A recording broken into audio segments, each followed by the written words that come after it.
Hello everyone, myself Manorama Chaudhary स्वागत करती हूँ आपके अपने ब्यूटीफुल से चैनल केमिस्ट्री बाई मनोरमा पे। तो आज हम डिस्कस करेंगे relative lowering of vapour pressure. 4 colligative property है जिसमें से 2 कॉलिगेटिव प्रॉपर्टी हम डिस्कस कर चुके हैं। फर्स्ट थी एलिवेशन इन बॉइलिंग पॉइंट और सेकंड थी डिप्रेशन इन फ्रीजिंग पॉइंट। ये थर्ड कॉलिगेटिव प्रॉपर्टी है लोअरिंग ऑफ वेपर प्रेशर। तो हम आज डिस्कस करेंगे वेपर प्रेशर के बारे में। तो देखिए, जब ये सॉल्यूशन का चैप्टर है जिसके अंदर हमें ये पता है एक सॉल्यूट होता है और एक सॉल्वेंट होता है, और इससे क्या मिलके बना होता है, इससे सॉल्यूशन बनता है। क्लियर है? और यहाँ पे सॉल्यूट की मात्रा क्या होती है, सॉल्यूट की क्वांटिटी क्या होती है, सॉल्यूट की क्वांटिटी कम होती या लेस क्वांटिटी होती, और सॉल्वेंट की मात्रा या क्वांटिटी क्या होती है, एक्सेस में होती है या ज्यादा होती है, और उससे हम क्या मिलता है, उससे क्या बनता है, सॉल्यूशन बनता है। तो जो लोअरिंग इन वेपर प्रेशर है इसके अंदर हम क्या डिस्कस करेंगे, जो राउट्स लॉ पढ़ा था, ये राउट्स लॉ की ये सेकंड कंडीशन है। राउट्स लॉ का फर्स्ट केस ये कहता है कि वहां पे सोल्यूट और सॉल्वेंट दोनों ही क्या लिए थे, दोनों ही वॉलेटाइल लिए थे। राउट्स लॉ का फर्स्ट केस में हमने डिस्कस किया था कि सोल्यूट भी वॉलेटाइल होगा और सॉल्वेंट भी वॉलेटाइल होगा, लेकिन राउट्स लॉ की ये सेकंड कंडीशन है जिसके अंदर सोल्यूट क्या ले रहे हैं, हम सोल्यूट ले रहे हैं नॉन वॉलेटाइल, और सॉल्वेंट क्या ले रहे हैं, ये वॉलेटाइल। वेरी वेरी क्लियर है?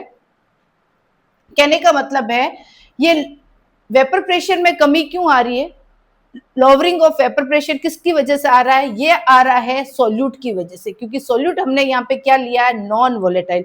अब जब नॉन वॉलेटाइल लिया दैट मीन्स ये कैसा होगा, ये सॉलिड होगा। ये कैसा होगा, सॉलिड होगा। और सॉलिड की कभी भी वेपर नहीं बनती है, और सॉलिड की वेपर नहीं बनेगी तो उस सॉल्यूशन का वेपर प्रेशर क्या होगा, कम होगा, और वेपर प्रेशर का कम होना ही क्या है, लोअरिंग ऑफ वेपर प्रेशर। तो देखिए, या सॉलिड सब्सटेंस के अंदर या नॉन वॉलेटाइल क्या क्या ले सकते हैं, या नॉन वॉलेटाइल ले सकते हैं यूरिया। क्या हो सकता है, यूरिया, और यूरिया का फॉर्मूला क्या होता है, NH2CONH2। ठीक है। सेकंड हम यहाँ पे ले सकते हैं ग्लूकोज, और ग्लूकोज का फॉर्मूला C6H12O6। थर्ड ले सकते हैं हम सुक्रोज, जिसका फॉर्मूला क्या होता है, C12H22 एंड O11।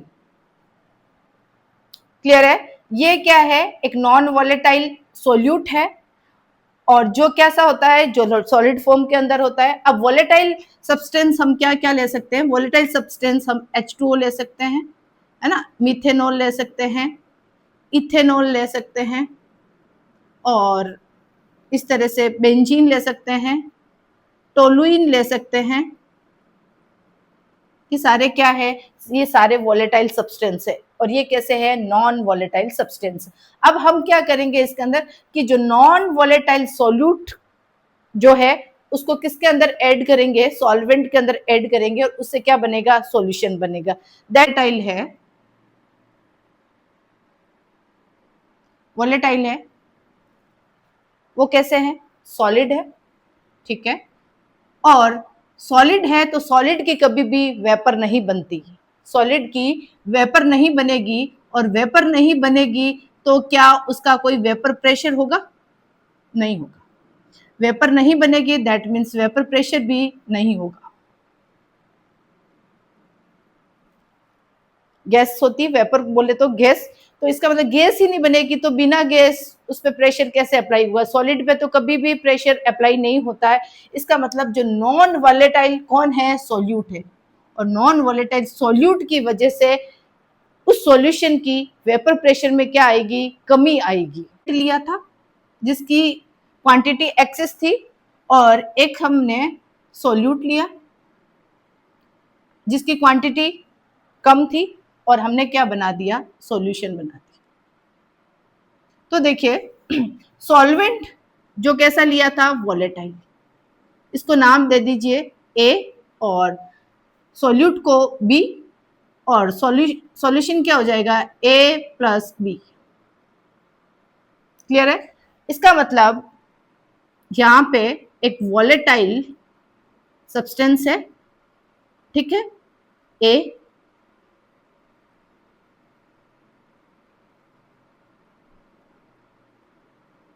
और एक दूसरा सब्सटेंस है नॉन वॉलेटाइल। ये कौन है? ये सॉल्वेंट है। और ये किसका बात कर रहे हैं? ये हम बात कर रहे हैं नॉन वॉलेटाइल जिस सब्सटेंस जिसको बी नाम दिए, इसके अंदर सारे बी के पार्टिकल्स है, बोले तो नॉन वॉलेटाइल सब्सटेंस के पार्टिकल है। अब हमने क्या किया, इस ए को और बी को मिक्स कर दिया, तो क्या बन गया? सॉल्यूशन बन गया। और सॉल्यूशन के अंदर देखिए, जब ये प्योर फॉर्म के अंदर था, सॉल्वेंट है, प्योर है, और ये क्या है? वॉलेटाइल है। क्या है? वॉलेटाइल है। और जब वॉलेटाइल होगा तो इसका मतलब उस लिक्विड का वेपर बनेगी, बिल्कुल बनेगी, इसकी वेपर बनेगी, इसकी वेपर क्रिएट होगी। क्या इसकी वेपर बनेगी? नहीं, ये तो कैसा है? Non volatile. ये कैसा है? Non volatile. और नॉन वॉलेटाइल है, दैट मीन्स इसकी कोई भी वेपर नहीं बनेगी, इसकी कोई भी वेपर नहीं बनेगी, कोई भी वेपर नहीं बनेगी। तो हमने क्या कर दिया? वॉलेटाइल को नॉन वॉलेटाइल के अंदर ऐड कर दिया, ये सॉल्यूशन बन गया। अब देखिए इसके अंदर कुछ पार्टिकल्स ए के भी होंगे और कुछ पार्टिकल्स बी के भी होंगे पूरे सॉल्यूशन के अंदर।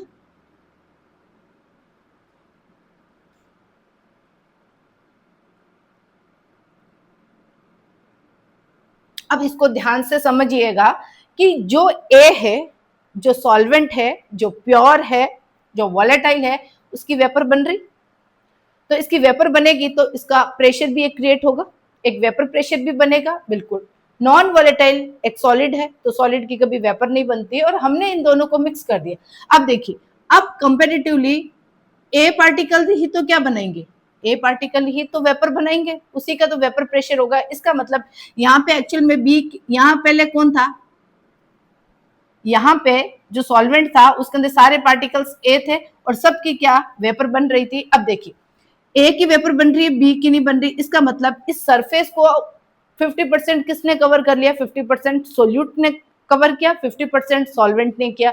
इसका मतलब क्या सारे सॉल्वेंट की वेपर बनेगी? नहीं बनेगी, क्योंकि इसके नीचे है, जैसे ये सोल्यूट है और ये सॉल्वेंट है, इसका मतलब बीच में कौन आ गया? ये बीच में आ गया सोल्यूट, और सोल्यूट कैसा? Non volatile. इसका मतलब इसकी वेपर बनेगी क्या? इसकी वेपर नहीं बनेगी। तो इसका मतलब इस सरफेस पे क्या वेपर प्रेशर में कमी आएगी? बिल्कुल। यहाँ पे तो सारे प्योर थे, सारे क्या थे? प्योर है। सॉल्यूशन कैसा होता है? इम्प्योर। और सॉल्यूशन इम्प्योर होता है, दैट मीन्स उसके पूरे पार्टिकल्स का, सॉल्यूशन के दोनों सब्सटेंस की वेपर नहीं बनती है, और दोनों एक ही बनेगी, किसकी? जो वॉलेटाइल होगा। दैट मीन्स इसकी वेपर प्रेशर में क्या होगी? कमी आएगी। किसके कंपेरिजन में? इस वॉलेटाइल सब्सटेंस के कंपेरिजन में, या फिर हम बोल सकते हैं सॉल्वेंट के कंपेरिजन में सॉल्यूशन की वेपर प्रेशर क्या होगा? कम होगा। और वही क्या है? Lowering in vapour pressure.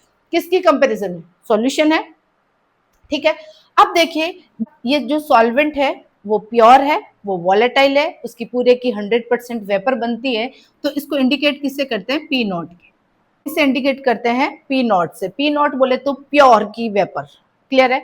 चाहे जहां पे नॉट आ रहा है ना, चाहे टी नॉट आ रखा है, जैसे अपने बॉइलिंग पॉइंट में किया था टीबी नॉट, और फ्रीजिंग पॉइंट में किया था टीएफ नॉट, दैट मीन्स वो बता रहा है कि वो प्योर सॉल्वेंट की बॉइलिंग पॉइंट है, प्योर सॉल्वेंट का फ्रीजिंग पॉइंट है। और यहाँ पे पी नॉट बोले तो प्योर सॉल्वेंट की वेपर प्रेशर है।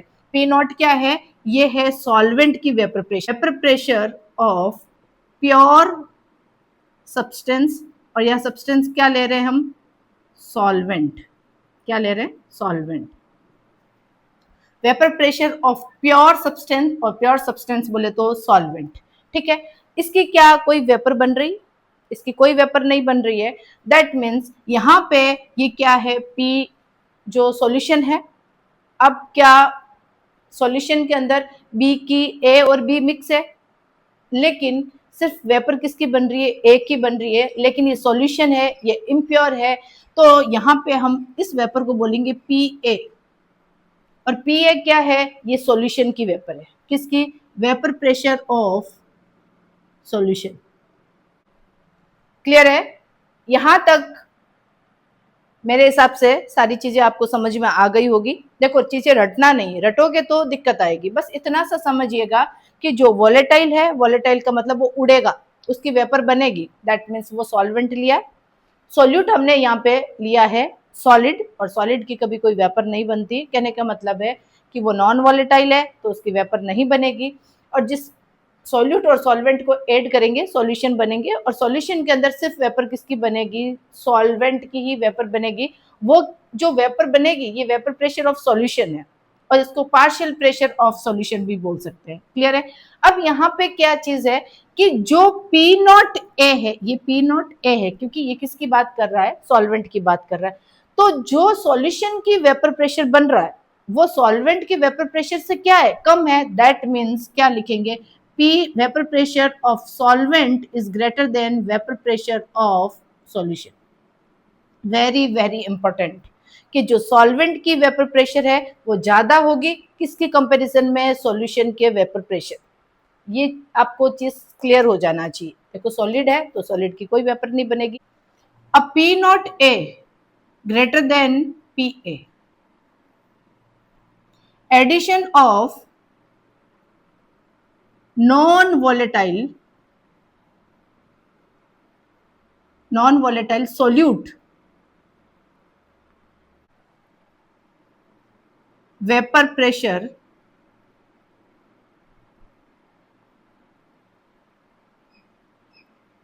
लोअर।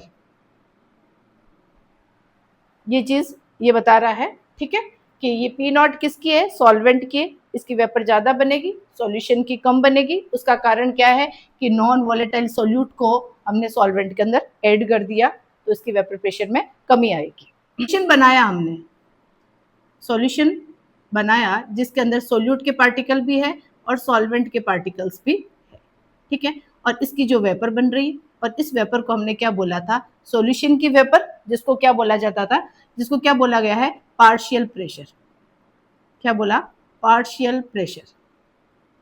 अब देखिए राउल्ट्स लॉ में हमने क्या किया था, राउल्ट्स लॉ में हमने दोनों जो सब्सटेंस थे वो वॉलेटाइल लिए थे, सोल्यूट भी वॉलेटाइल लिया था और सॉल्वेंट भी वॉलेटाइल लिया था। लेकिन यहाँ पे सोल्यूट जो है वो नॉन वॉलेटाइल ले रहे, इसलिए सिर्फ वेपर किसकी बनेगी, इसमें सिर्फ वेपर बनेगी सॉल्वेंट की। क्लियर है? तो राउल्ट्स लॉ ने बोला जो पीए है, जो सॉल्यूशन का वेपर प्रेशर है वो डायरेक्टली प्रोपोर्शनल है कॉन्सेंट्रेशन ऑफ सॉल्यूशन पे, कॉन्सेंट्रेशन ऑफ, ये देखो ये स्क्वायर ब्रैकेट किसको बताता है, ये बताता है कॉन्सेंट्रेशन को, कॉन्सेंट्रेशन ऑफ सॉल्यूशन। और यहां पर यहाँ कॉन्सेंट्रेशन के टर्म क्या लेंगे, यहाँ पे हम कॉन्सेंट्रेशन की टर्म लेंगे मोल फ्रैक्शन। क्या लेंगे, मोल फ्रैक्शन। क्लियर है? एक प्रेशर आएगा, एक कांस्टेंट आएगा जिसको क्या बोला था, पी नॉट ए, और मोल फ्रैक्शन किसका, जैसे पी ए लिया तो मोल फ्रैक्शन किसका, ए का, दैट मीन्स मोल फ्रैक्शन को डिनोट किससे करते हैं, एक्स ए से। क्लियर है? तो पी ए क्या है, ये पार्शियल प्रेशर है, और ये क्या है, ये प्योर वेपर प्रेशर है, ये प्योर वेपर प्रेशर है, और ये पार्शियली वेपर प्रेशर है, सॉल्यूशन का vapour pressure, vapour pressure of solution, और ये क्या है, vapour pressure of pure solvent. Clear है?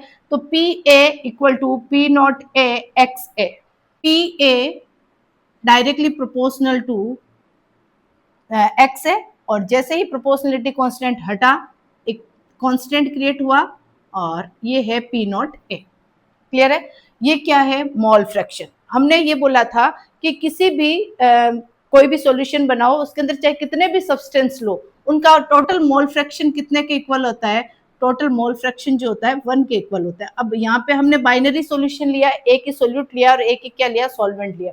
इसका मतलब ये सॉल्वेंट की ये सॉल्वेंट का, ये सोल्यूट का मोल फ्रैक्शन इक्वल टू 1। तो इसका मतलब यहाँ पे x है, इसको ऐसे भी लिख सकते हैं X A equal to 1 minus X B. ये मोल फ्रैक्शन वाले जो कॉन्सेप्ट था, जो टॉपिक था, उसके अंदर पूरा क्लियर किया है। ठीक है, अब देखिए यहाँ पे कि इसको एक्स ए की जगह में क्या लिख सकती हूँ, ये 1 माइनस एक्स बी भी लिख सकती हूँ। यहाँ मान लीजिए इक्वेशन फर्स्ट है और इसको क्या बोलते हैं, इक्वेशन टू।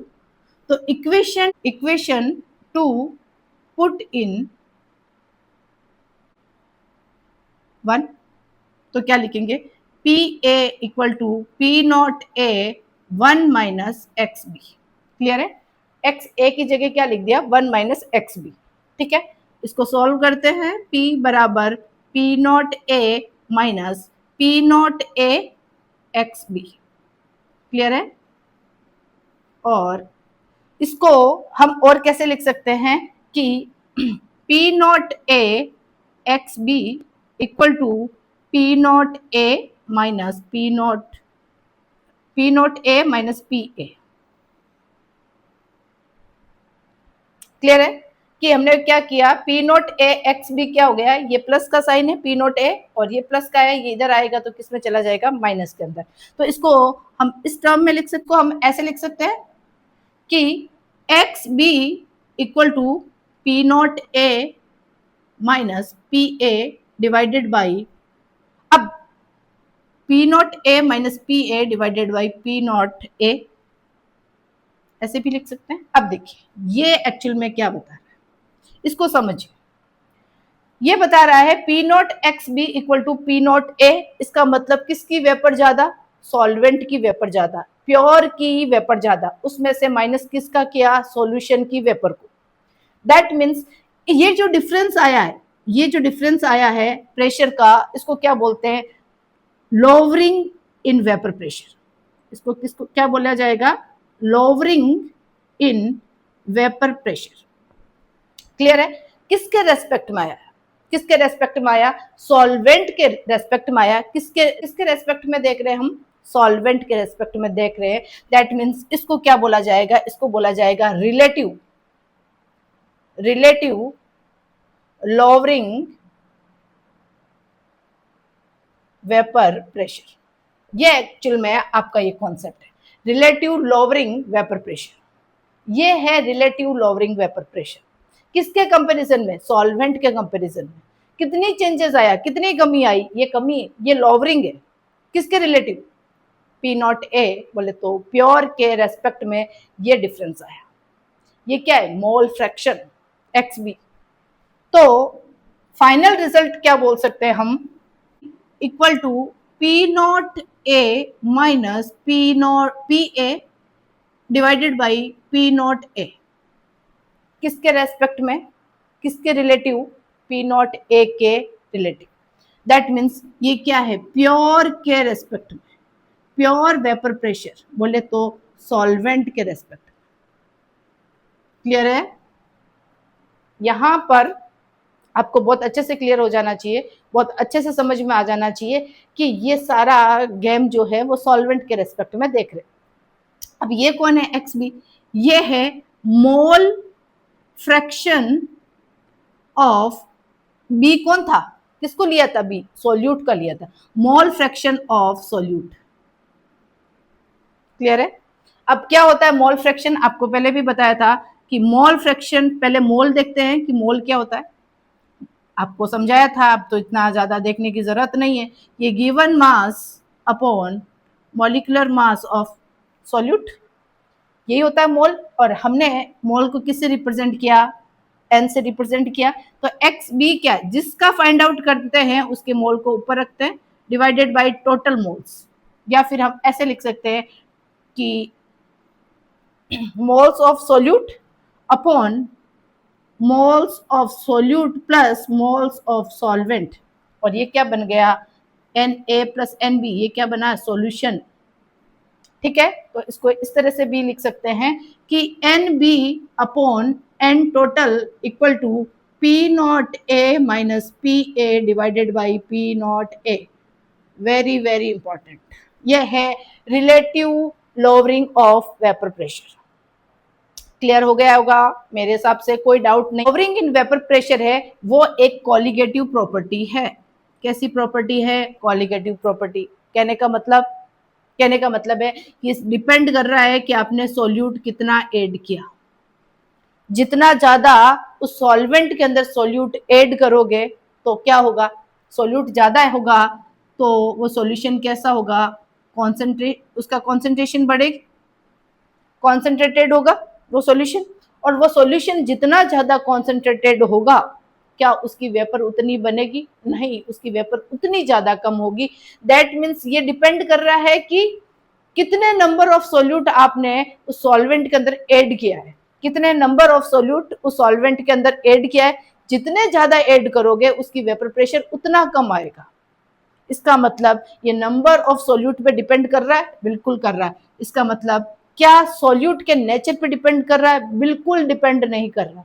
सोल्यूट चाहे यूरिया लो, चाहे ग्लूकोज लो, चाहे कुछ भी लो, उसे इसको कोई फर्क नहीं पड़ रहा है कोलिगेटिव प्रॉपर्टी को। सोल्यूट के नेचर और सोल्यूट के साइज पर कोलिगेटिव प्रॉपर्टी डिपेंड नहीं करती है। ये डिपेंड करती है कि जो सोल्यूट लिया है वो सोल्यूट के कितने नंबर ऑफ पार्टिकल्स प्रेजेंट है उस पर्टिकुलर सॉल्यूशन के अंदर। तो ये एक कोलिगेटिव प्रॉपर्टी है रिलेटिव इन लॉवरिंग वेपर प्रेशर। यहां पर सिर्फ वेपर प्रेशर नहीं आएगा, यदि आपके ऑब्जेक्टिव आता है, चाहे आपके बोर्ड का एग्जाम हो, चाहे आपके कंपटीशन का एग्जाम हो, यहां ध्यान रखना है ये लॉवरिंग ऑफ वेपर प्रेशर आएगा, सिर्फ वेपर प्रेशर नहीं होगा। ठीक है, तो properties of solution which depends upon, very very important, which depends upon number, क्या? which depends upon number of solute particles। कहने का मतलब उसके मोल पे डिपेंड कर रहा है, उसके मॉलिक्यूल्स पे डिपेंड कर रहा है, उसके आयंस पे डिपेंड कर रहा है, उसके मोल फ्रैक्शन पे डिपेंड कर रहा है। Of solute particles does not depends upon nature of solute.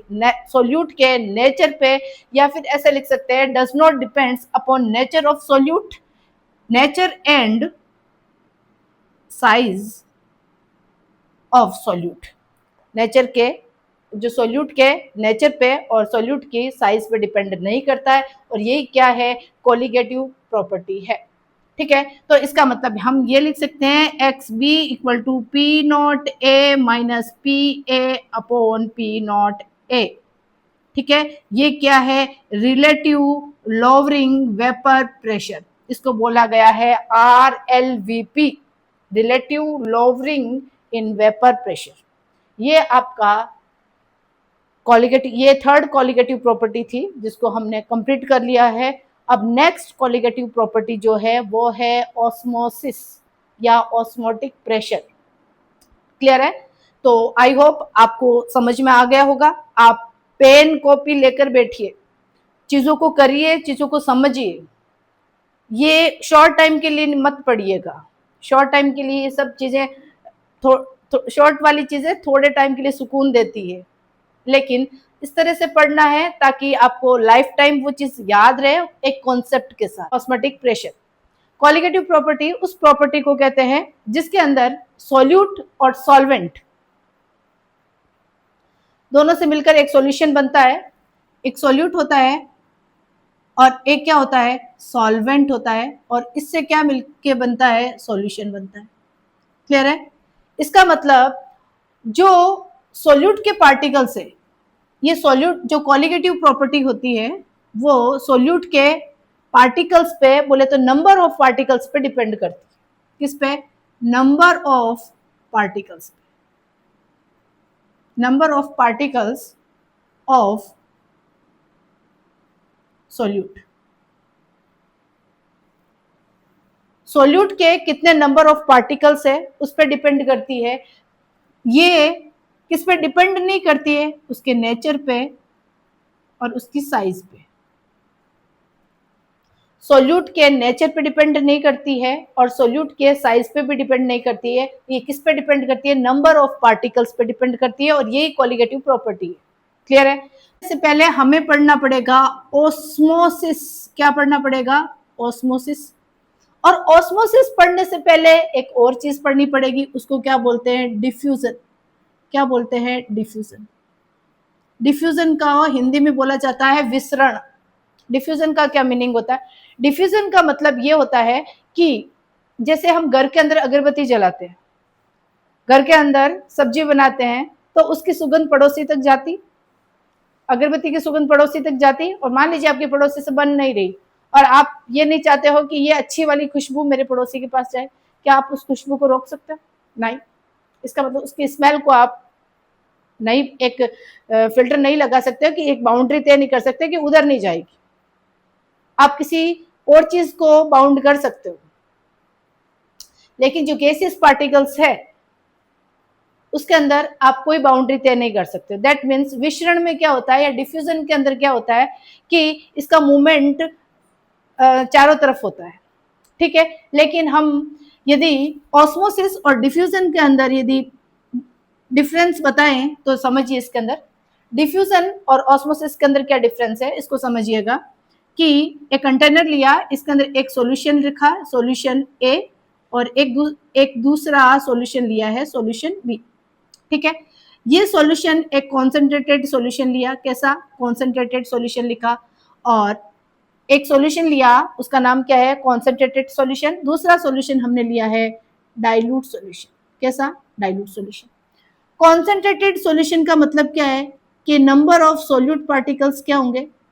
ज्यादा होंगे या एक्सेस में होंगे? क्लियर है?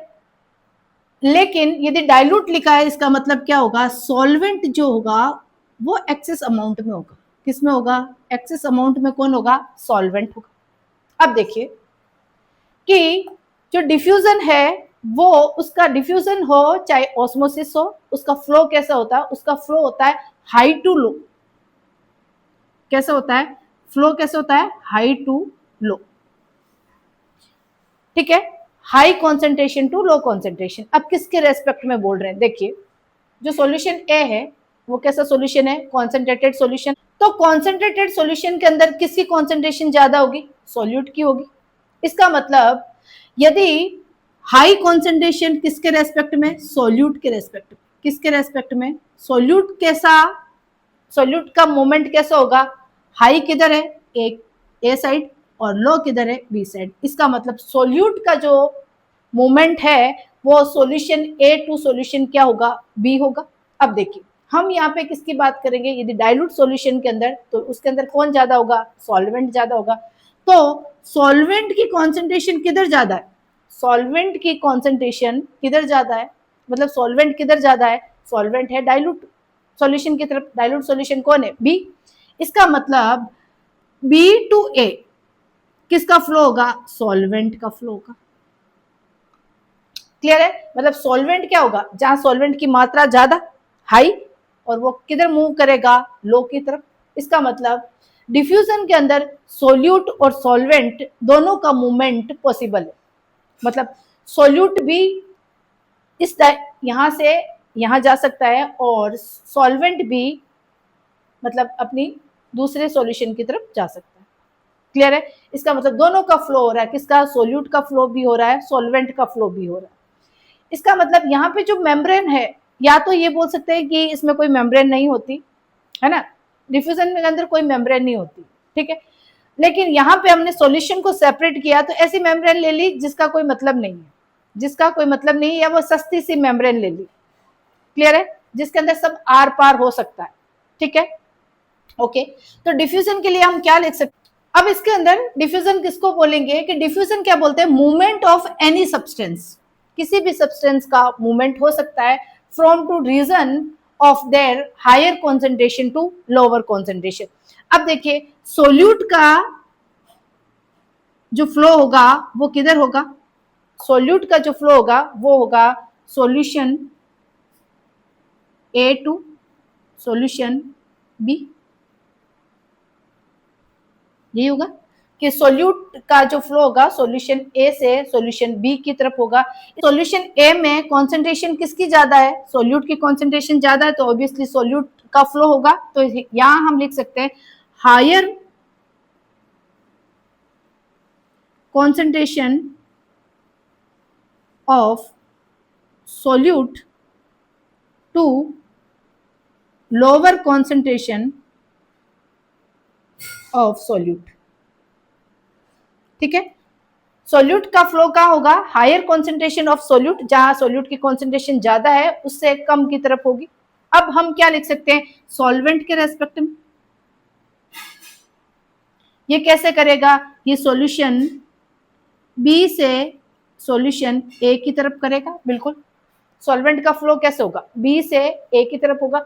बी कैसा सॉल्यूशन है, डाइल्यूट सॉल्यूशन है ना, तो हम यहां लिख सकते हैं कि डाइल्यूट टू कॉन्सेंट्रेटेड। डाइल्यूट के अंदर किसका अमाउंट ज्यादा है, सॉल्वेंट का ज्यादा है, तो डाइल्यूट सॉल्यूशन के अंदर किसका अमाउंट ज्यादा है, सॉल्वेंट का। तो सॉल्वेंट कहां से मूव करेगा, तो क्वेश्चन के अंदर ये क्वेश्चन को ढंग से पढ़ना कि सॉल्वेंट के रेस्पेक्ट में पूछ रहा है या सॉल्यूट के रेस्पेक्ट में पूछ रहा है या फिर एक नॉर्मल डाइल्यूट और कॉन्सेंट्रेशन के बेस पे पूछा है, ये आपको डिफरेंस पता होना चाहिए। तो इसके अंदर दोनों पार्टिकल्स का, कोई भी पार्टिकल्स का, कोई भी सब्सटेंस का फ्लो दोनों साइड हो सकता है। कैसे, हायर टू लोअर, जहां जिसकी मात्रा ज्यादा है वहां से वो फ्लो करेगा लोअर की तरफ।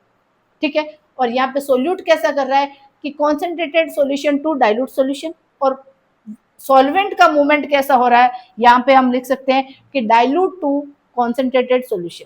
क्लियर है, ये है डिफ्यूजन।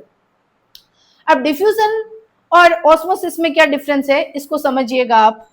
ऑस्मोसिस का मतलब क्या है कि यही ऐसा कुछ कंटेनर है और इसके अंदर हमने क्या लगा दी, एक मेम्ब्रेन लगा दी। क्या लगा दी, एक मेम्ब्रेन लगा दी, एक महंगी वाली, और यहाँ पे हमने बोला एक सस्ती सी मेम्ब्रेन जिसके अंदर कोई भी आ सकता है, कोई भी जा सकता है। ठीक है, कोई बाउंड्री तय नहीं, ठीक है, कोई बाउंडेशन नहीं, आ सकता है, जा सकता है। लेकिन हमने ऑस्मोसिस के अंदर क्या पढ़ा, एक ऐसा फिल्टर यूज किया, एक ऐसी मेम्ब्रेन लगाई जिसके अंदर सिर्फ और सिर्फ किसका फ्लो हो सकता है, किसको जाने के लिए परमिशन दे सकता है, सिर्फ सॉल्वेंट को। किसको, पानी को। किसको जाने देगा, सॉल्वेंट को, क्योंकि इसके अंदर, इस मेम्ब्रेन के अंदर ये बहुत छोटे छोटे से होल होते हैं, छोटे छोटे से पोर होते हैं, छोटे छोटे से छिद्र होते हैं, और इस छिद्र में से, इस होल में से सिर्फ वाटर को परमिट करेगा। किसको करेगा, सिर्फ वाटर को। जबकि यहाँ पे तो सॉल्यूशन ए है और यहाँ पे सॉल्यूशन कौन है, बी, जैसा वहां पे लिखा था। ये कैसा सॉल्यूशन है, ये कॉन्सेंट्रेटेड सॉल्यूशन है, और ये कैसा सॉल्यूशन है, डाइल्यूट सॉल्यूशन। क्लियर है, अब देखिए इसका मतलब क्या ये सोल्यूट और सॉल्वेंट दोनों को परमिट करता है, बिल्कुल नहीं करता। ये सिर्फ और सिर्फ किसको करता है, सॉल्वेंट को करता है। बोले तो सिर्फ पानी को आने या जाने देता है। क्लियर है, तो इसका मतलब ये जो मेम्ब्रेन है वो सेलेक्टिवली सिर्फ पानी को जाने दे रही है। इसका मतलब ये सारे सोल्यूट और सॉल्वेंट दोनों को परमिट नहीं कर रही। ठीक है, तो इसका मतलब ये इस मेम्ब्रेन को बोला जाता है सेमी परमिएबल मेम्ब्रेन। क्या बोला जाता है इसको, सेमी परमिएबल मेम्ब्रेन।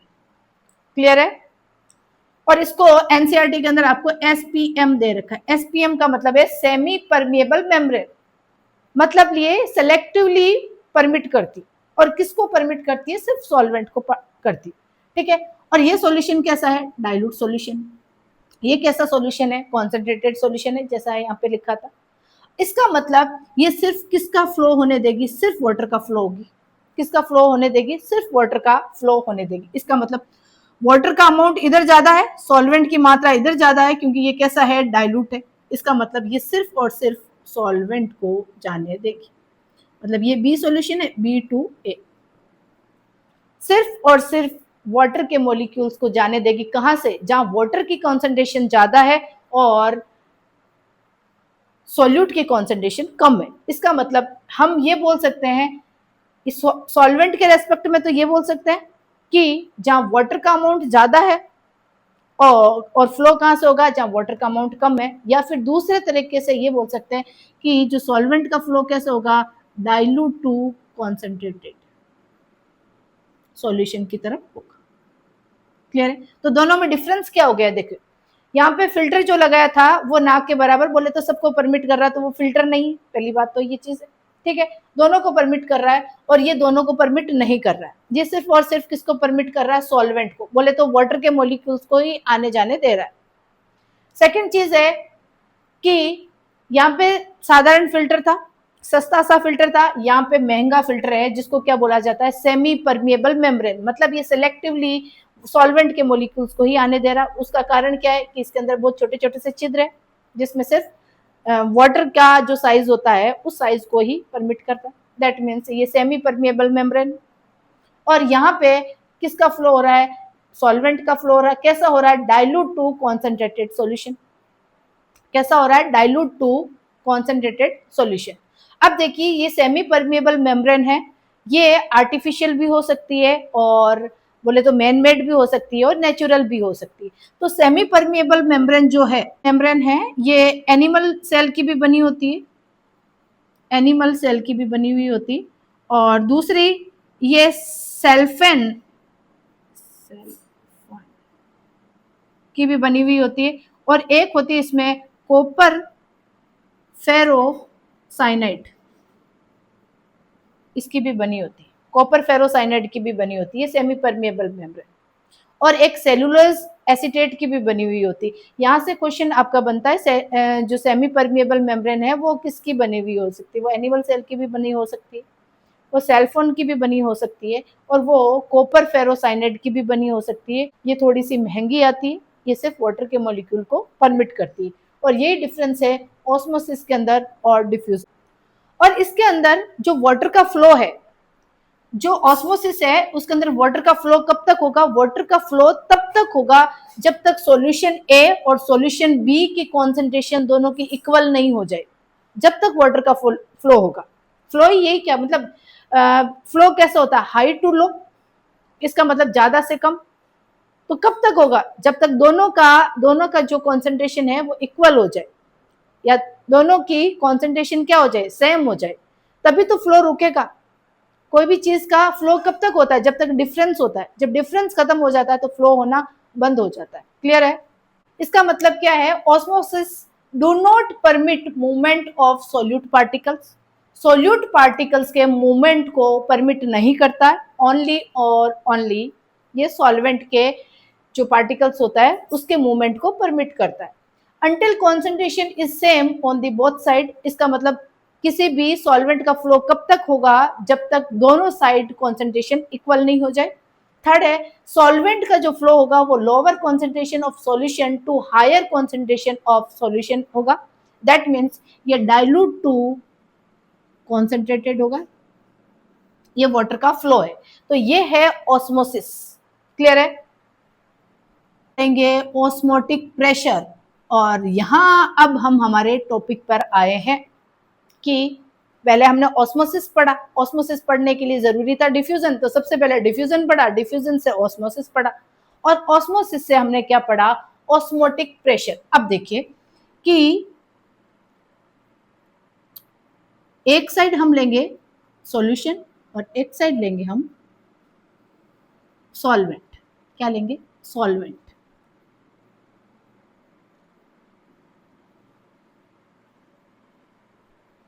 अब देखिए इस साइड हमने लिखा है सॉल्यूशन, इस साइड हमने क्या लिया, सॉल्यूशन, और इधर हमने क्या लिया, सॉल्वेंट।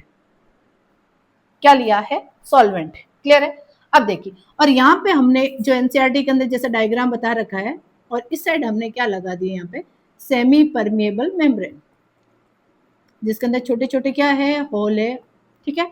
ये है एसपीएम, जिसको बोला जाता है सेमी परमिएबल मेम्ब्रेन। अब देखिए ये सॉल्यूशन है, ये कैसा है, सॉल्यूशन है, ये क्या है, सॉल्वेंट है। तो अभी हमने बोला था कि जो, या फिर हम बोल सकते हैं डाइल्यूट सॉल्यूशन। कैसा है, डाइल्यूट सॉल्यूशन। ठीक है। इधर क्या है, कॉन्सेंट्रेटेड सॉल्यूशन। क्लियर है।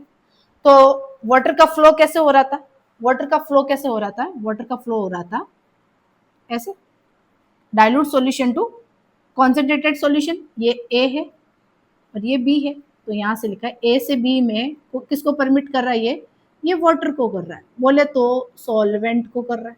ओके। ये तो था ऑस्मोसिस। ये क्या था, ऑस्मोसिस। अब ऑस्मोटिक प्रेशर पढ़ रहे हैं हम। ऑस्मोटिक प्रेशर मतलब यहां पे जो सॉल्यूशन बी है, सॉल्यूशन क्या है जिसका नाम दिया हमने बी, ये सॉल्यूशन ए है, तो देखिए कि इसके अंदर हम एक प्रेशर लगा रहे हैं, कितना प्रेशर लगा रहे हैं, एक एटीएम प्रेशर लगा रहे हैं, कितना 1 एटीएम ये प्रेशर, ठीक है। और यहाँ पे हमने क्या लगा दिया, एक पिस्टन लगा दिया, क्या लगा दिया, पिस्टन लगा दिया। पिस्टन लगाया, इसका मतलब उसको प्रेशराइज कर रहे हैं और कितना प्रेशर दे रहे हैं, 1 एटीएम प्रेशर दे रहे हैं। अब इतना प्रेशर दिया, किस पे दिया, सॉल्यूशन पे दिया, सॉल्यूशन का दिया, इसका मतलब क्या हुआ कि इधर प्रेशर ज्यादा लगेगा, इसका मतलब इधर प्रेशर, तो क्या सॉल्वेंट के मॉलिक्यूल्स इधर आ पाएंगे, क्या नहीं आ पाएंगे ना। इसका मतलब ऑस्मोटिक प्रेशर का क्या मतलब है, ऑस्मोटिक प्रेशर का मतलब ये है कि स्टॉप कर देना, कोई मूवमेंट नहीं होना, ना तो सॉल्वेंट की तरफ से होगा ना सॉल्यूशन की तरफ से होगा, किसी भी तरह का कोई मूवमेंट नहीं। इतना प्रेशर लगाया कि ना तो सॉल्यूशन के अंदर जो सॉल्वेंट वाले पार्टिकल्स है वो इधर जा पा रहे, ना इधर वाले इधर जा पा रहे, इसका मतलब स्टॉप। जैसे हम छोटे क्लास के अंदर थे, जब बच्चे थे छोटी क्लास के, तब हम लोग क्या करते थे कि एक स्टॉप स्टॉप खेलते थे, ठीक है। उसके अंदर ये रूल होता था कि आप जहां पे भी खड़े हो, यदि हमने स्टॉप बोल दिया तो आप जैसे भी खड़े हो, जैसे मान लीजिए ऐसे खड़े हो, तो आपको ऐसे ही खड़ा रहना पड़ता है, ऐसे ही स्टॉप रहना पड़ता है जब तक आपको ओवर नहीं किया जाए। दैट मीन्स आपकी वो पोजीशन सेम रहेगी, उसके अंदर कोई हलचल नहीं होगी। और यदि किसी ने भी उसमें क्या कर, उसको स्टॉप किया और वो क्या हो गया, ऐसे वापस जैसी पोजीशन थी उस पोजीशन में नहीं रहा, तो उसको चांटे पड़ते थे। ये उस एक गेम का रूल था, मतलब जब तक ओवर नहीं किया जाएगा, जब तक आप स्टैच्यू बन के रहोगे, और वो बोलेगा statue, that means stop. Clear है। इसी तरह से ये जो सॉल्वेंट के पार्टिकल्स का जो फ्लो होता है उसको स्टैच्यू कौन बनाता है, ऑस्मोटिक प्रेशर। बोले भैया कोई तरह का कोई मूवमेंट नहीं, ऑस्मोटिक प्रेशर, इतना प्रेशर लगाया जाता है ताकि कोई भी सॉल्वेंट का फ्लो ए टू बी या बी टू ए नहीं हो, ठीक है। इसका मतलब ऑस्मोटिक प्रेशर बोले तो कुछ टाइम के लिए साइलेंट, स्टॉप। अब इसको समझिए, ऑस्मोटिक प्रेशर क्या है, ये क्या करता है, ऑस्मोसिस को क्या करता है, रोकता। ऑस्मोसिस क्या करता है, वाटर के फ्लो को होना देता है, कहां से, डाइल्यूट टू कॉन्सेंट्रेटेड। इसका मतलब the extra pressure over solution, ये सॉल्यूशन था, इस सॉल्यूशन पे क्या लगाया, एक एक्स्ट्रा प्रेशर लगाया, और वो the extra pressure over solution side which stop osmosis. यहाँ पे सॉल्यूशन साइड से एक प्रेशर लगाया और वो क्या कर रहा है, ऑस्मोसिस को रोक रहा है। ऑस्मोसिस को रोक रहा है मतलब सॉल्वेंट के जो पार्टिकल्स इधर आ रहे थे अब नहीं आएंगे, और ना इधर वाले उधर जाएंगे, मतलब एक टाइम के स्टॉप हो जाना।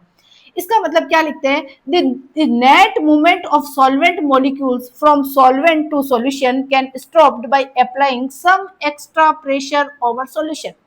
ये एक्स्ट्रा प्रेशर लगा रहे, किस पे, सॉल्यूशन पे लगा रहे, जिससे नेट मोमेंट क्या हो जाता है, वो स्टॉप हो जाता है, ठीक है, कैन बी स्टॉप्ड।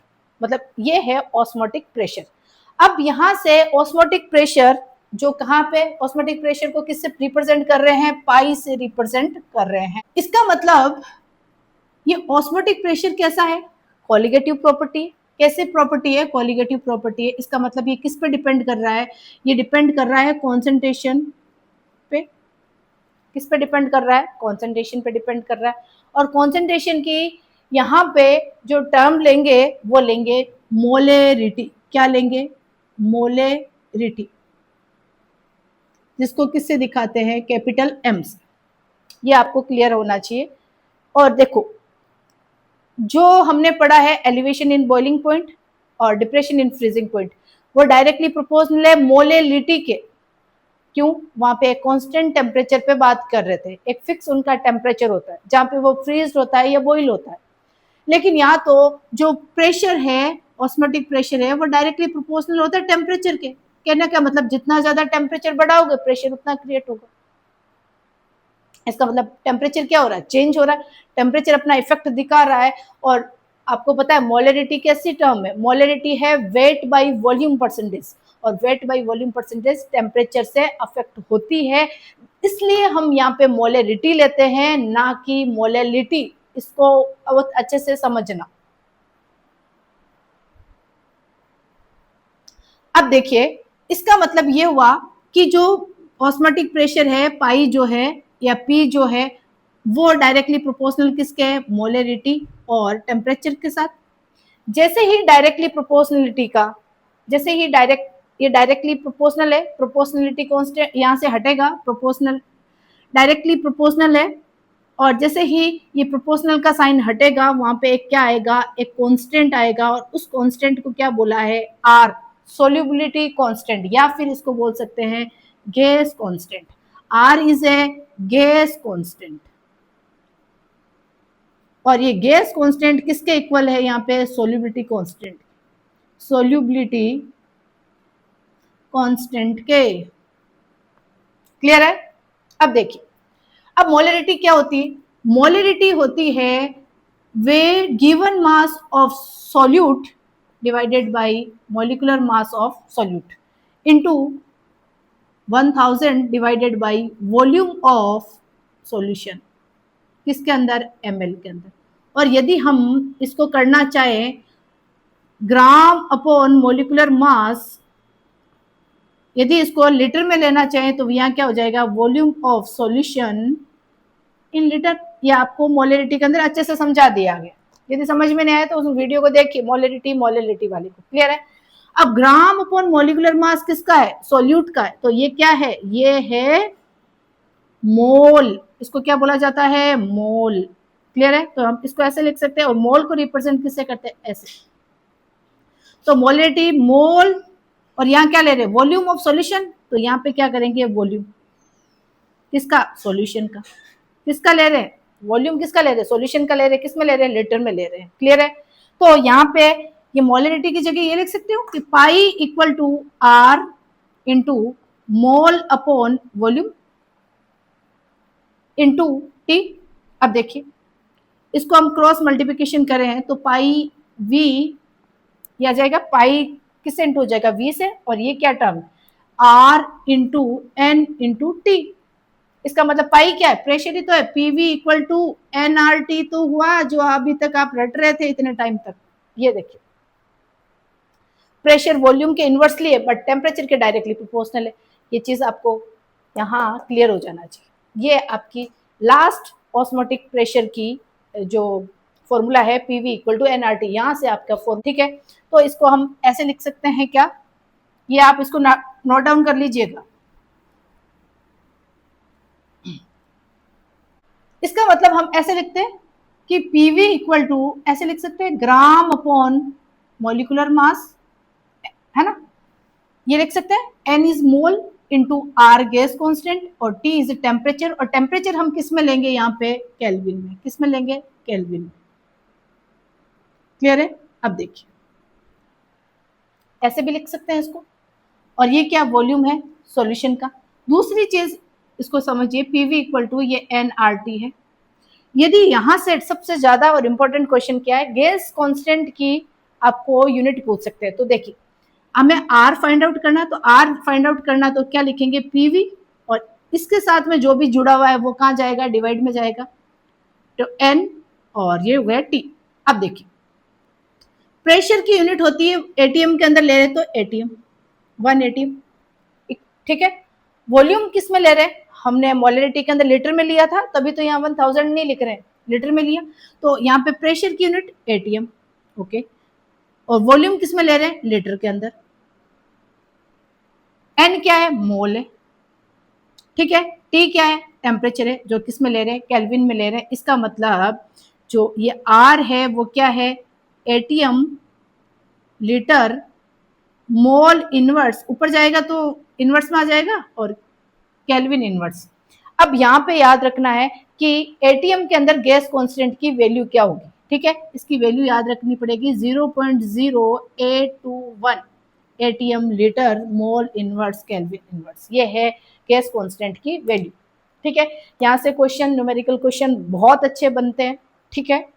तो इसको आप नोट डाउन कर लीजिए। तो दो सॉल्यूशन दे दिए, जैसे P1 V1, दो सॉल्यूशन दे दिया, उसका खुद का एक क्या है, दो सॉल्यूशन दिया, एक का प्रेशर दे दिया, एक का वॉल्यूम दे दिया, और दूसरे का क्या कर दिया, वॉल्यूम दे दिया, और आपको प्रेशर पूछ लिया, ऐसा कुछ दिया। तो आप क्या करोगे, या फिर हम इसको देखो, पीवी बराबर क्या होता है, एन आर टी।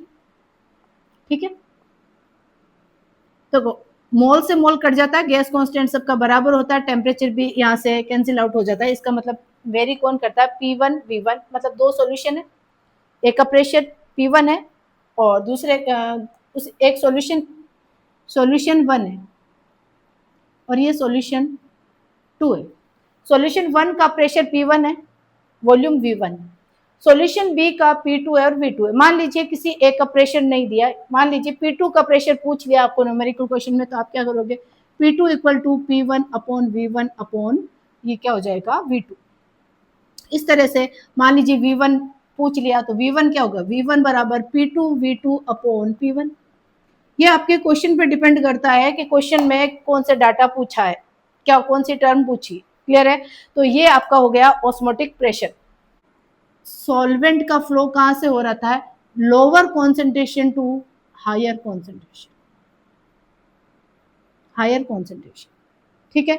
बोले तो डाइल्यूट टू कॉन्सेंट्रेटेड, यही तो था वाटर का फ्लो। अब सेकंड इसमें टॉपिक है रिवर्स ऑस्मोसिस। क्या है, reverse osmosis, very very important, जिसको क्या बोला जाता है, आरओ। कैंट आरओ देता है शुद्ध पानी और एक हेमा मालिनी एक्वागार्ड का करती है। इसका मतलब आरओ का फुल फॉर्म क्या है, रिवर्स ऑस्मोसिस। इसका मतलब जो ऑस्मोसिस हो रहा था ना, ये ऑस्मोसिस है, ये क्या है, ये ऑस्मोसिस है। ऑस्मोसिस का उल्टा, ऑस्मोसिस का उल्टा।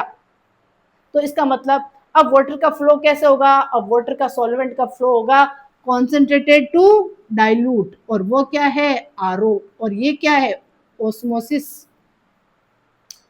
डाइल्यूट टू कॉन्सेंट्रेटेड वाटर का फ्लो जो होता है वो ऑस्मोसिस है, और कॉन्सेंट्रेटेड टू डाइल्यूट होता है उसको बोलते हैं रिवर्स ऑस्मोसिस। और इसको समझिएगा, देखिए हमने यहाँ पे एक सॉल्यूशन लिया और यहाँ पे सेमी परमिएबल मेम्ब्रेन है और इधर क्या है, सॉल्वेंट, ठीक है, और इधर हमने एक क्या लगा दी, टेप लगा दी, क्लियर है। अब यहाँ पे हमने क्या लगाया, पिस्टन, यहाँ पे क्या है, एक्सटर्नल एक पिस्टन लगाया, ठीक है, क्लियर है। और यहाँ पे क्या लिखा, सॉल्यूशन, क्लियर है। यहाँ पे कौन है, सेमी परमिएबल मेम्ब्रेन SPM, और यहाँ पे कौन है, सॉल्वेंट या डाइल्यूट सॉल्यूशन, ऐसे बोल, सॉल्वेंट लिख दे, यहाँ पे कौन है, सॉल्वेंट, क्लियर है। अब देखिए सेमी परमिएबल मेम्ब्रेन वो किसको जाने देती है, सिर्फ पानी के मॉलिक्यूल्स को जाने देती है, सॉल्वेंट को जाने देती है। तो देखो ऑस्मोसिस ऐसे हो रहा था ना, कैसे हो रहा था, सॉल्वेंट टू सॉल्यूशन की तरफ या फिर डाइल्यूट टू हाईली कॉन्सेंट्रेटेड की तरफ हो रहा था, ठीक, तो lower concentration to higher concentration.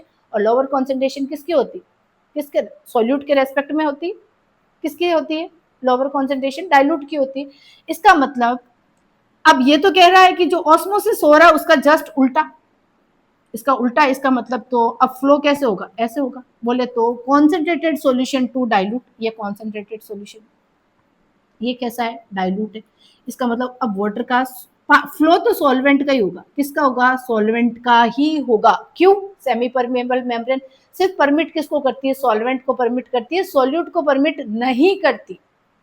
इसका मतलब जो ऑस्मोटिक प्रेशर था वो तो इतना प्रेशर था कि भाई कोई फ्लो नहीं हो, और अब ऑस्मोटिक प्रेशर जो क्या है, पाई, ऑस्मोटिक प्रेशर से हमें क्या देना है, ज्यादा प्रेशर देना है, क्या देना है, ऑस्मोटिक प्रेशर से हमें ज्यादा प्रेशर लगाना है। तो ज्यादा पिस्टन पे प्रेशर लगेगा तो किस पे लगेगा, सॉल्यूशन पे लगेगा। ऑब्वियसली यहाँ से प्रेशर देंगे तो ये प्रेशर कौन फील करेगा, सॉल्यूशन करेगा। सॉल्यूशन करेगा तो सॉल्यूशन क्या बना, किससे बना है, सॉल्वेंट और सॉल्यूट से। अब यहाँ पे तो गार्ड खड़ा है, कौन, सेमी परमिएबल मेम्ब्रेन, वो कह रही है मैं तो पानी को ही जाने दूंगी। अच्छा, तो इस सॉल्यूशन के अंदर क्या सॉल्यूट को जाने देगा, नहीं। इसका मतलब ये कॉन्सेंट्रेटेड सॉल्यूशन है और इसमें से किसको परमिट, इधर से प्रेशर लगेगा तो ऑब्वियसली इन छेद में से कौन जाएगा, सॉल्वेंट जाएगा। तो इसका मतलब पानी का फ्लो कैसे होगा, यहाँ होगा concentrated solution to dilute solution, ये क्या है, रिवर्स ऑस्मोसिस, ये क्या है, रिवर्स ऑस्मोसिस। और यहाँ से हमें क्या मिलेगा, फ्रेश पानी, ठीक है, ड्रिंकिंग वाटर, ये आरओ काम करता है। अब देखो ये जो एक्सटर्नल प्रेशर लगा ना, तो जो रिवर्स ऑस्मोसिस है ना वो अपना आप नहीं होता। ऑस्मोसिस जो होता है, सिंपल ऑस्मोसिस, वो ऑटोमेटिक होता है, दैट मीन्स स्पॉन्टेनियस प्रोसेस होती है। क्लियर है? उसके अंदर अपना कोई रोल नहीं है, सेमी परमिएबल मेम्ब्रेन अपना आप कहती है कि मैं पानी को जाने दे रही हूँ और नॉर्मली धीरे धीरे छनकर चला जाता है।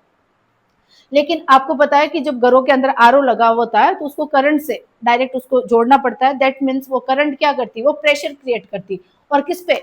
जो सॉल्टी पानी था जिसके अंदर सोल्यूट के पार्टिकल्स थे, जिसमें नमक था, साल्ट था, उसके अंदर कोई भी हो सकता है उसके अंदर, तो इसका मतलब उस पर वो प्रेशर दे रहा है और प्रेशर देने से वहां पे फिल्टर लगे हुए होते हैं। वो फिल्टर क्या है? Semi permeable membrane. वहां से सिर्फ क्या करना जाने देता है, पानी को जाने देता है। तो इसके फिल्टर की क्या होती है कि बार बार जो जितने भी आरओ वाले जो कंपनीज होती है वो 4 महीने 5 महीने में वो फिल्टर चेंज करते हैं, दैट मीन्स वो फिल्टर क्या है, वहाँ सोल्यूट पार्टिकल्स को जाने नहीं देगा, लेकिन यहाँ तक तो आएगा ना। तो उसके क्या होगा कि उस मेम्ब्रेन पर, उस फिल्टर पे कौन जम जाएगा? सोल्यूट जम जाएगा, इसका मतलब नमक जम जाएगा। तो इसके बाद में ये छेद क्या हो जाएंगे? बंद हो जाएंगे। इसका मतलब वो सॉल्वेंट को भी नहीं जाने देगा। तो वो कंपनी वाले क्या करते हैं, या फिल्टर चेंज करते हैं। क्या करते हैं? फिल्टर चेंज करते हैं और सिर्फ किसको जाने देते हैं? सॉल्वेंट को जाने देते हैं। क्लियर है? तो इसका मतलब अपने को क्या मिलता है? Drinking water. क्लियर है? इसका मतलब जो रिवर्स ऑस्मोसिस है ना, ये नॉन स्पॉन्टेनियस प्रोसेस है। कौन सी प्रोसेस है? नॉन स्पॉन्टेनियस प्रोसेस है।